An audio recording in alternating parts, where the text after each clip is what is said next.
Welcome back to the Parallel Universe. I'm your host, Logan Bruce, and in the Square Table Studios via the internet, we have Miss Ryan Oakley. How are you doing this evening, Miss Ryan? I am doing very well tonight. I hope you are as well. I'm doing okay. There's been some sad news, but we won't get into that because this is a happy podcast and a happy channel. So we'll leave all the sadness, back there for right now. We'll pick that up a little bit later.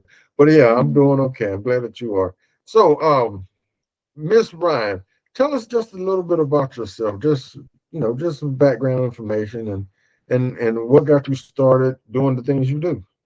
Yeah, so I'm a comic book artist and illustrator. How I got into it was I was went to my local comic book store, and Sanford Green and Rico Renzi, they were promoting their book Bitterroot, and so I showed them some of my artwork, and Sanford gave me this prompt or a challenge, I should say, to draw their main character Blink. And he had this idea of doing like maybe like a gallery of different fan art. And so I eventually did end up making some fan art of the character Blink, and David Walker was a writer on the store, really liked it, and so they ended up putting in the back of the third issue. And from there, I've just been kind of teaching to myself about comics and learning. I'd already had like an interest and knew about comics in the sense of animation. I grew up on some of the different animated shows in the 90s, like Batman, the animated series, Spider-Man, all that stuff. So, and I had drawn a comic book in high school as well for one of my writing assignments. That was like a writing final, English final. I did a kind of a one-to-one retelling of Romeo and Juliet. That was the text that we were reading at the time, and so I did my own little graphic novel. I don't have a copy of that Oh wow! because they lost it. Yeah, so it got No. lost in my writing portfolio. They kind of keep that as you go through high school, and it wasn't in there in my senior year. So yeah, I don't know whatever happened to that. Somebody Um, realized the talent and kept it. That's what happened. They're like, wait a minute. They're like, no, we're not. This is yeah, the original first draft. Around over, we're not. And no, we're gonna kind of keep this one for ourselves. So when it's worth yeah. millions, I can say I got it. That's what happened. I know that's what Right. And I fear that you might be right. Because happened. it truly is one of one. So Yeah, yeah. So yeah. see, yeah, that's exactly. Mhm. And if your name is in it, so hey, it's gonna be worth Yeah. money. Yeah, that's Yeah, what happened. no, my name is definitely on it. So yeah. Yeah. Well, So that's unfortunately, mhm. that happened to you. You know what I'm saying? That did because Yeah. I know you would love to have it. Um, I would, yeah. Oh yeah. now when I met you in at the Greensboro Comic Con. Mhm. I had a discussion with your mom, and this wasn't the direction that she kind of wanted you guys to go in. Yeah. Can you tell us a little bit about what she wanted and how that worked out for you and Yeah. your transition to where you're at now? Yeah, that's a great question. I started out pre-med. I had always done art, but I had went to undergrad with the expectations of becoming a doctor, and so I followed that route. I graduated, and then I did a post back, and um, within the post back, I was still started picking up doing art, and so that was like part of like my um, I guess my application was that, I was an artist as well. And After applying and getting waitlisted at a couple of schools, I was like, I don't know if I'm like really doing this for myself. And yeah, so my parents were like, well, how are you gonna take care of yourself, survive, and all that? So I got a job, and um, when I got the job, I knew I needed to get better at some of my art skills. So I was just drawing every day. If there was like extreme downtime, if there was literally nothing else to do, especially during the summertime with at the store, I would just sketch after I'd complete all my tasks and stuff like that. And so I think that is what helped me grow and get better. And I put in a lot of work before my shifts. I would get up early, draw, and then after my shifts, I would draw. So it was it was a lot of practice. And funny enough, when I stopped, that's when I started getting all these different opportunities. Um, and I think like a year later, I ended up getting commissioned by Lifetime TV, and then after Lifetime TV, Adobe commissioned me based off of the work that I did for Lifetime TV. So yeah, the hard work was like, paying off, and it still is now. Well, that's great. I'm glad that you're having success in your art and everything. Well, I think you would have made a fine doctor as well. Yeah, I got a splinter here. Can you? I don't know. But but Yeah. anyway, so that's great that you followed your dream, because obviously the pre med and becoming a doctor wasn't where your heart was at, and not what Yeah. you wanted to do. And now it seems, because I mean, as you have just mentioned, you have been commissioned by these two fine entities. So it's really paying off, and doing what you love to do. And as everybody says, if you're doing what you love, then it's really not work. So Mhm. that's wonderful. Now you mentioned Stanford Green, correct? He there was kind of Mhm. like your first kind of a break. If I'm not mistaken, he just redrew or the new issues of Doom. What Mhm. Yeah, he did those. I had the opportunity to meet him, so real nice guy, real good guy, and his artwork is amazing. Uh, Yeah. mentioning artists and everything, can you tell us some of your influences? Somebody that you said, you know what, I kind of like the way they draw, and just kind of Yeah. influenced you. Yeah, there's a lot. I would say I really like Norman Rockwell, Wells' work, JC Linedecker. I like a lot of illustrators. Gil Elfgren, he was a pinup artist back in like the 50s. And Yeah, there's just a number of different artists that I like, but that I can think of off the top of my head that influenced me in those. And then I was a big fan of Adam Hughes's work when I was in high school. Shepard Fairey as well. And then even Brian Stelfreeze, I love his work to this day. Um, and then a little bit of Olivier Coipel. Um, his work is really gorgeous and amazing. A lot of watercolor artists I do like, especially in as far as like illustrators. Um, but yeah, I think those are people who you can see have influences on my work now, for sure. Yeah. Okay, that's great. Now Mhm. you mentioned when you were at work and there was some downtime, you would sketch and everything. I would like to circle back to that and ask what over the years, what have you seen your improvement in? When because Mhm. I can't draw anything. I can't draw stick figures. So when you look back, you say, oh man, I didn't draw that well, but now you can look back and say, hey, I can really draw hands or feet or backgrounds or anything like that. Yeah. So yeah, what can you see that you have really improved on? I definitely think like character design, I think having like a good base of anatomy, um, has helped me for sure. And but at the end of the day, I'm still always using reference. Reference is still important. I know people think of it as like a dirty word to use reference, but it's definitely not. It's a tool for sure, and it's just a great way for you to check proportions and stuff like that. But I definitely think just being able to construct bodies in different ways, for sure. And then in my own style, I think doing all that drawing allowed me to figure out my own style, as well, and also just gave me practice at like drawing what I see. And if you strengthen that skill, you can easily kind of take on and draw new things, as well, and be able to kind of like break it down into perspective and stuff like that. Yeah, for sure. That's wow. I have talked to other artists, and they all mentioned something that you just said about finding your own style. You take influences and things from different people, and like you said, references, but then you take it and you make it your own. So you have your own style. I mean, people can look at your work and see other artists, in there. Oh, I can see, but it's still your work because Right. you took their influence that you got from them and made it your own. So I mean, so I think that's something that a lot of artists have always, and creators that I've talked to, that's one of the things that they always say, that Right. you know, they always drew and had a good foundation and could draw really well, but then Yeah. meeting other people and making it their own was something that they said that's what helped them a lot too. So that's Mhm. wonderful, man. It's Mm. great. So what were some of the challenges? Because I know it's not all fun and games and everything. So what were some of the Mhm. challenges that you had to face?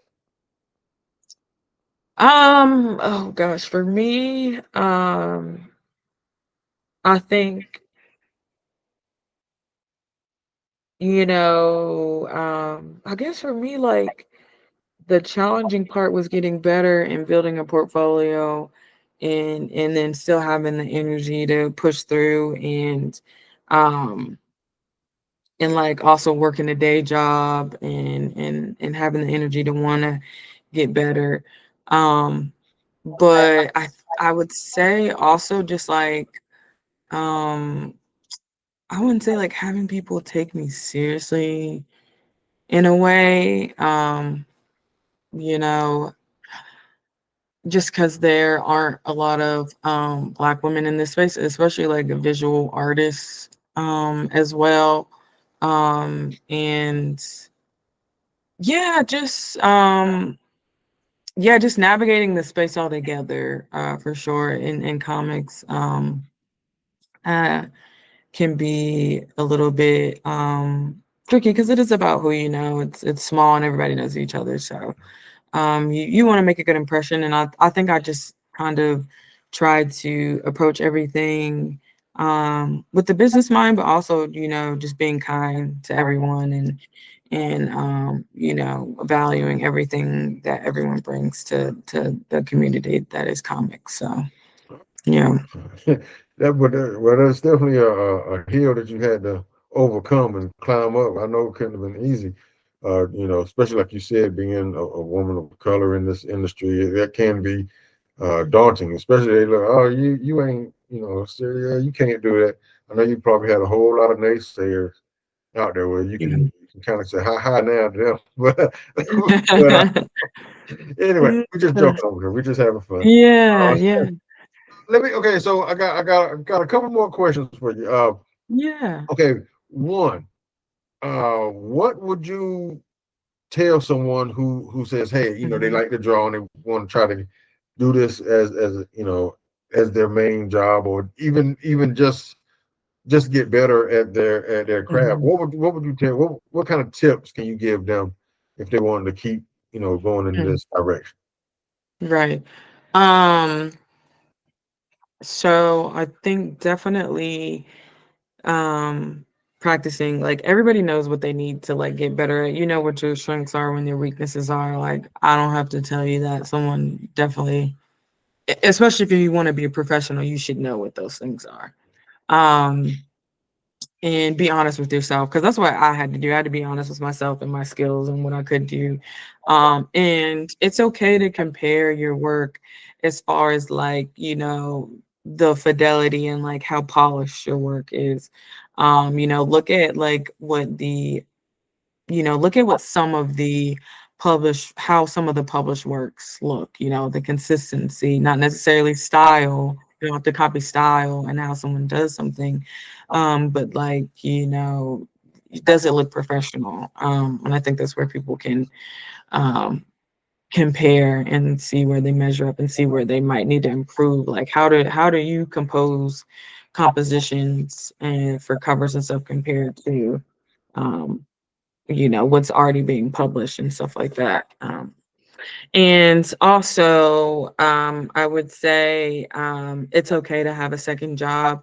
One, because it forces you to, one, you should, um, if the projects aren't coming in now, you definitely need to be practicing and building a portfolio for the time that when those projects do come in, you will be prepared. And a lot of times people ask for these things and they're not prepared for them. Because when you get them, if you're anything like me, I mean, it's still gonna be You may have these moments of imposter syndrome, or it may be slightly overwhelming because it's like, dang, now you finally are getting those things that you asked for. But when you have the skills and you have been practicing, you can rely on that to get it done. um, and when you don't have that under your belt, a lot of times people end up um, dropping the ball on that first opportunity, because of imposter syndrome and stuff like that. They just, just ghost out because it's too much, and you don't want to do that to yourself. If this is something that you really want to do, and then going back to working that day job, work the day job, support yourself, create a savings, and in that other time, plan time to practice. Because if you can find time to do the comics in a short amount of time, and plan it out and schedule yourself out, just imagine how efficient you'll be when you can do a full day, when you are full time. Like, you won't be wasting that time. And a lot of times people kind of go out and try to be full time without having the schedule or the work ethic or anything. um and working a day job, and then coming home, and then having to plan out, okay, I'm going to do this, that, and the third tonight, and getting it done. Definitely kind of builds that muscle for that, so that when you do have more time, you'll be able to then just schedule in more things, and meet your goals. So. That is a very good point and very good advice. I've talked to creators that that work on manga, and that's something that kind of hit them hard. They didn't know, like deadlines. They didn't Hmm. because if you take 45 days to draw a finger, and then someone say, hey, I need a whole person in 3 hours. You're like, huh? So that was Hmm. something that was something that they had to learn. They didn't know that deadlines and things of this nature was part of the business. And That's it is. true. People say, hey, I want this Hmm. done now, or you got 3 days to Yeah. complete. And if you, like you said, you haven't practiced and knowing how to do that, then you're just like, so Hmm. that's very Yeah. good. Yeah. That's very good advice for someone who Hmm. wants to be And being upfront. yeah, yeah. Yeah, with what your abilities are, a lot of times people give you an extension. They're more likely to give you an extension at the beginning if you're at the beginning saying, you know what, actually, I already know I'm gonna need more time, so go ahead and let's add an extra 3 days. People are a little bit more forgiving at the beginning than they are when it's like, okay, the deadline is here and you haven't even done anything, or like you're asking for an extension. So yeah, and just being upfront for sure, and knowing what you can and can't do, for sure. Yeah. That's Mhm. that's very good advice. Finishing your piece. Yeah, people like just having something done is better than having nothing at all. So. Yeah, yeah. Mhm. That's truly valid, and that's a true statement. Okay, now the next question I want to ask might be a little harder than that, the last one. Mhm. Uh, what is your favorite thing to draw, or your favorite character or person? Mm, yeah. Dang, I don't know. Told you it was a hard one. Yeah. I do like drawing women. And then see, that's something I know I'm pretty good at, but that's also another thing that I know I could practice on is drawing men a little bit more. And so I have been doing that. Um, and I kind of found out I think I do a pretty good job of drawing men, but I think, gosh, my favorite, I really like drawing Storm. She's fun. Um, oh, I at one point it was Storm and Magic. Those two were my favorite that I was drawing a lot in different variations and stuff like that. Um, I would have to say right now, Jeff the Land Shark is my favorite right now. Yeah, he's been fun to draw. So I'm gonna say Jeff the Land Shark. Okay. All right. That's awesome. Yeah. Now you guys out there, and if you think we just blowing smoke and she can't do it, or you think we just talking, look, I got something I want to show you guys. Y'all check that out.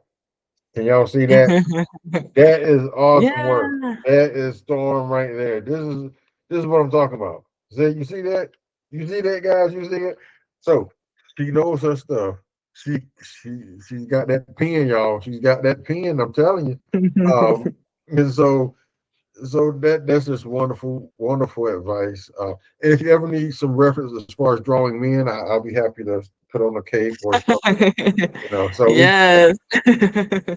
Yeah. Before we get out of here, let everyone know where they can find you and your work and all Yeah. that good stuff. Yeah, so you can find me, Ryan Oakley Art on Instagram and Blue Sky. Instagram, if you go to Instagram, in my bio, it has I have a link tree and that kind of takes you to my portfolio and different interviews and stuff that I've done as well. So Right, Ryan, you yeah, folks. Ryan Oakley Art. There we go. There we go. Miss Oakley, thank you so very much for taking time out to join us here on the Parallel Universe. It's been great. I appreciate all your wonderful advice and all your wonderful work. Keep it up. And as always, we'll see you in the Parallel Universe.